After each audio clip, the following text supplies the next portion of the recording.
मानव जीवन में सत्य रज तम के संतुलन को कायम रखने में त्योहारों की प्रमुख भूमिका है। पर्व प्राकृतिक नियमानुसार जीवन शैली के संकेतक हैं। विभिन्न ऋतुओं के संधि काल में विभिन्न देवी देवताओं की आराधना, खेती खलिहानों में, गाँव में, सामूहिक स्थलों में पूजा अर्चना, वंदना, आराधना, भजन और लोकगीत, लोक नृत्यों के आयोजन अपने को उच्च सर्वोच्च सत्ता के अनुकूलन डालने, संवारने, जानने या बोध प्राप्त करने के विधान उपक्रम है।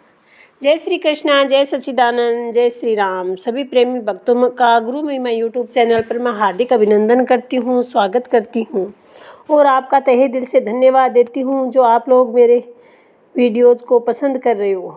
भारतीय संस्कृति में प्रत्येक पर्व त्यौहार की प्रमुख विशेषता है।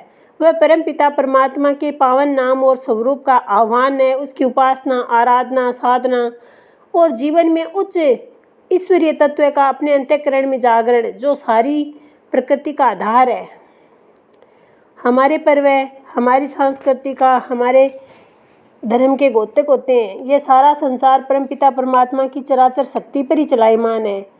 और चाहे जन्माष्टमी हो, नवरात्रा हो, दशहरा हो, दीपावली हो, संक्रांति हो, बसंत उत्सव हो, शिवरात्रि हो, होली हो या फिर ये बासीड़ा हो, प्रत्येक अवसर ऋतु संक्रमण एवं परिवर्तन के हैं।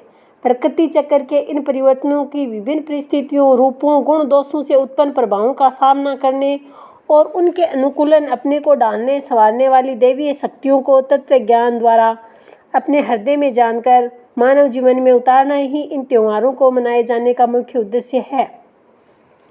विभिन्न ऋतुओं के अनुसार पोषणकारी गुण शक्ति के वाहक विभिन्न देवी देवताओं की शक्तियों का संचरण मानव शरीर संरचना में होता है।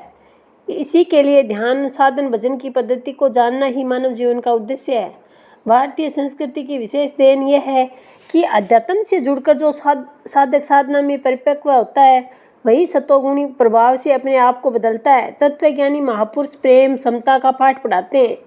मानव जीवन सुखमय और आनंदमय हो सके, जीवन का आधार है मानवता, आपसी प्रेम और भाईचारा, जो ईश्वरीय सूत्र का प्रतीक है। और ये हमारे त्यौहार है वो यही सब हमें सिखाते हैं। आज हम 21 मार्च को बासीड़ा मनाने जा रहे हैं। बासीड़ा, जिसको हम शीतलाष्टमी या सप्तमी कहते हैं, ये पर्व ऋतु परिवर्तन का संकेत है। इसमें हमारे शीत ऋतु का जाना और ग्रीष्म ऋतु के आवागमन का जो बीच का संधि काल है, उसी में ये पर्व हम मनाते हैं।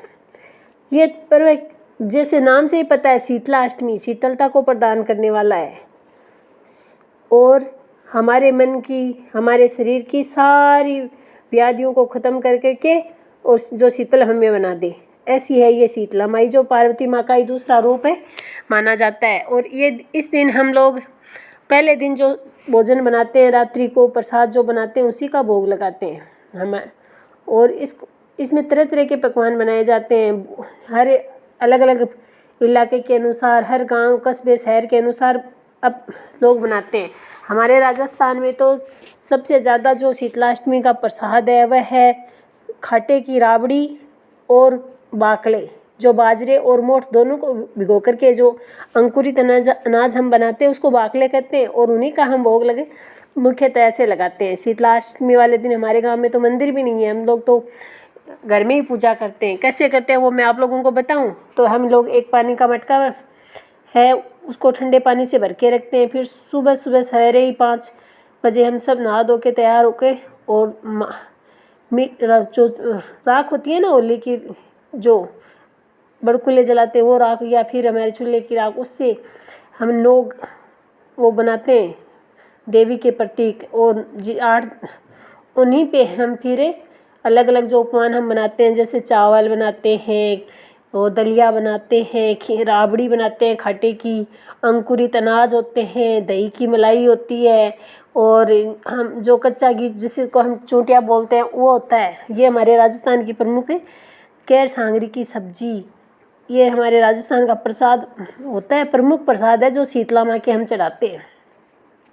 और बहुत ही सुबह सुबह शीतला माता के गीत भी गाते हैं और उनको हल्दी का तिलक लगाते हैं, मेहंदी का तिलक लगाते हैं, दीपक रखते हैं पर दीपक को जलाते नहीं हैं। और उस दिन कोई भी गर्म पानी या गर्म पदार्थ का सेवन करते ही नहीं हैं। कम से कम 12 बजे के बाद ही अगर कोई से नार आ जाए तो कोई चाय वगैरह बनाकर पी सकता है, बाकी नहीं है, ये प्रावधान ही नहीं है। उस दिन तो पूरे दिन भर सब कुछ ठंडा ही ठंडा हम लोग खाते पीते हैं, बहुत ही प्रेम से बनाते हैं, सबको हल्दी का तिलक लगाते हैं।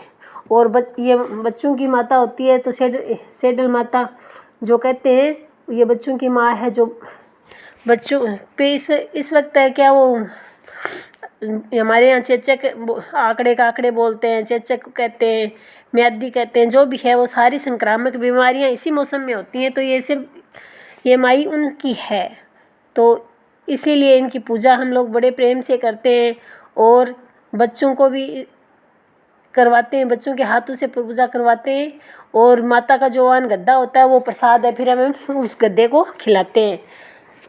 और या फिर हमारे जो पास में पड़ोसी कुम्हार है उनके घर में हम जाकर दे के आते हैं, क्योंकि कहते हैं कि सेडल माता के पुजारी हैं वो कुम्हार होते हैं।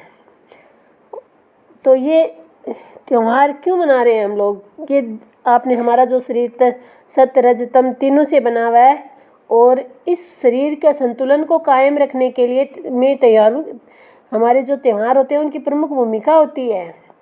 ये हमारे त्यौहार है वो हमें कदम कदम पे ये दर्शाते हैं कि आपको अब इस तरह से खाओ पियो, इस तरह से रहोगे तो इन ऋतुओं में अपने संतुलन को बनाकर रख सकोगे। उसी प्रकार से हमें अपने जीवन में भी संतुलन को बनाना है, और ये संतुलन हम परमपिता परमात्मा के पावन नाम और स्वरूप का ध्यान और भजन सुमिरन सीख करके कीर्तिमान स्थापित कर सकते हैं। महापुरुष की शरण में जाकर उस तत्व ज्ञान का बोध प्राप्त कर ध्यान भजन सुमिरन के अभ्यास से परमानंद को प्राप्त कर सकते हैं।